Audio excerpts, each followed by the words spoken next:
মাঝখানে, পদ্ম ফুলের মাঝখানে এবার ভোট দেবেন কোনখানে? পদ্ম ফুলের মাঝখানে ওই পাড়াতে বলে দে পদ্ম ফুল চিহ্নে ভোট দেন, ওই বাড়িটাতে বলে দে পদ্ম ফুলে ভোট দেন, পদ্ম ফুলে ভোট দেন। ছাত্রছাত্রীদের ভবিষ্যতের কথা ভেবে আপনারা পরিবর্তন করবেন। মায়েদের চিন্তা করার কারণ নেই যে আমরা লক্ষ্মীর ভান্ডার বন্ধ করবো, আমরা 3000 টাকা অন্নপূর্ণা ভান্ডার। আর যারা দাদারা বাড়িতে আপনারা আলু চাষ করেছেন তো দিদিরা, আলু কি দাম পেলেন? এই মমতা বলছে আলু কলকাতায় খাবে কম পয়সায়, আর পশ্চিমবঙ্গের বাইরে কোথাও যাবে না। সব বর্ডারে ঘিরে দিয়েছে পুলিশ দিয়ে।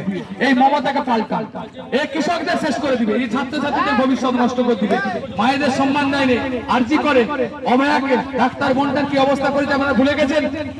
যে সেই কাণ্ডের সঙ্গে যুক্ত সে তৃণমূলের এখানকার প্রার্থী, সে আপনাদের কাছে ভোট ভিক্ষা করতে আসবে, উলুবেড়িয়া থেকে আপনারা ভোট দিবেন।